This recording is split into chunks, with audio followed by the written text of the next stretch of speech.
namon kami mga igsoon ang dan na bata sa pagduol sa presensya sa Ginoo karon. No, so ato ang kalimtan, no, get us focus atong kasing-kasing ug ingon sa Jan, nangita ang Ginoo sa mga magtinuod nga magsisimba karong kabuntagon. Ang mga tao nga magsimba kaniya sa espiritu ug kamatuoran. Unsa man ang espiritu ug kamatuoran? Ang espiritu dapat atong huna-huna o kasing-kasing, no? Atong i-focus diya sa Ginoo karong kabuntagon mga igsoon. No, ang Ginoo may magkuha sa atong tanang kabalaka, siya maghatag sa atoa sa atong kusog nga makapadayon ta. So let us focus ang atong kasing-kasing ug huna-huna sa Ginoo karon. As we sing this song, Pure Heart, let us pray to the Lord that He will give us new heart.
Atong abrihan na atong Biblia din sa Roma 10, versikulo 17. Busa ang pagtuo nagikan sa pagpamati sa mensahe ug ang nabati nagikan sa pulong ni Kristo. Let us pray, Lord. Salamat Ginoo adlaw ni God. Salamat sa pribilehiyo Ginoo na nakasimba mi kanimo. Salamat Lord sa kinabuhi. Salamat Ginoo sa adlaw-adlaw Ginoo. Salamat po sa Lord sa inyong kaayo Ginoo everyday Ginoo na sa iyo sa aming panglawas, sa aming Ginoo sa malinaw na pagkinabuhi. Lord, salamat Lord sa inyong mensahe ng adlaw Lord. Ang tingan ni kay Amahan pinudugi padayag karon sa pagsatag sa kanamo. Hindi man Lord God sa inyong mensahero. Salamat Ginoo sa inyong record of anointing. Salamat Lord na masagta naman ang inyong pulong kung aming mga kinabuhi Ginoo sa adlaw-adlaw Ginoo na aming pagkinabuhi Ginoo. Lord God, ang pinadeklara ng adlaw o Diyos ng Amahan Lord sa istorya sa matag sa kanang nga muli ni o Diyos na dili kawang, dili sayang na shahid ka Lord God na ipangyaan namin Lord ang mga panimalay, ang mga kahayupan, ang mga pagsimba kanimo sa Amahan, ang mga pag-ampo o Diyos na dili mahimong sayang ang pagpuduli at dunagay daw ang kahimuan sa mga kinabuhi. Lord, i-bless Ginoo ang matag sa kanamo labi na sa gikan sa pinakabata hangtod sa pinakahamtod Ginoo. Na madawat namin Lord ang among bahin, dawat namin Lord ang among bahin Ginoo, ang among uli Ginoo o Diyos na among yung sabtan, among yung mabalong-balong Lord God, ang among kaayo, insay, ang among panalangin Ginoo. Salamat Lord sa iyong pulong na naghatag at kinabuhi, naghatag Ginoo, kinikabaguan sa mga kinasuluran Ginoo, Diyos ang mga kasintasan.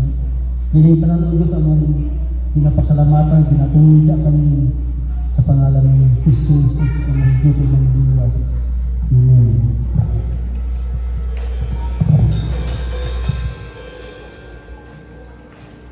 Hindi na ito ba maisuon sa pagsimba sa pambuhay nga Diyos?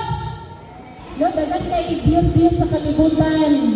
Pero yahay kay ta kay nakailatag sa buhi o tinuod nga Diyos. Amen. So gihimo ta ni Lord. Tanawa na imong kabot, be. Tanawa imong lawas. No, ina dayon. Kisa ka na himo sa ako no ano gihimo ko. Gihimo ka aron magsimba ka sa Ginoo aron kabuntagon igsuon. Amen. Amen.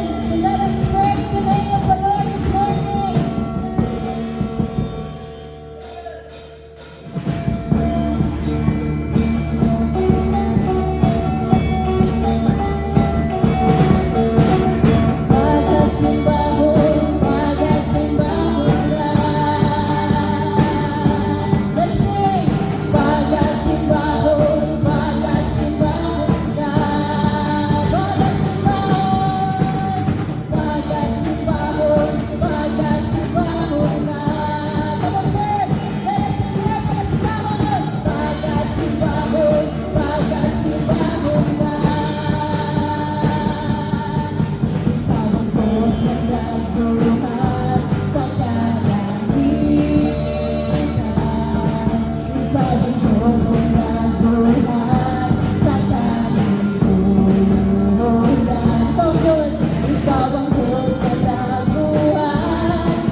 You're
ibati ba nato ang presensya sa atong buhi nga Dios? Amen ba? Amen. Bati nato no, naagi siya sa atong atubangan, nasa atong taliwala, nasa atong kilid, nasa atong luyo. Ug napagid siya sa atong kasing-kasing. Amen ba? So, karon ang atong tithe and offering, I would like to challenge each one of us na dili sa 2 Corinthians 9:6. Bisaya ba yun? Pag-ibasa daw sa Bisaya, kung naay Bisaya, ako lang ako nagbasa sa English. The cheerful, this I say, he who sows sparingly will also reap sparingly, and he who sows bountifully will also reap bountifully. So, muna yan sa 9:7, so let each one give as he purposes in his heart, not grudgingly or of necessity, for God loves a cheerful giver. Naay Bisaya? Mga bay Bisaya niya? Wala? So, ang iyong pa niya, kung isa ka itong magtisok o ginagmay na po lang iyang madawat. No?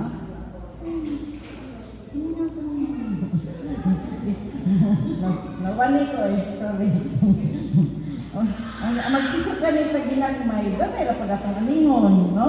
Unya, kung daynaghan pra anang kuan, kanang aplan tanong ba sa ilisan ko.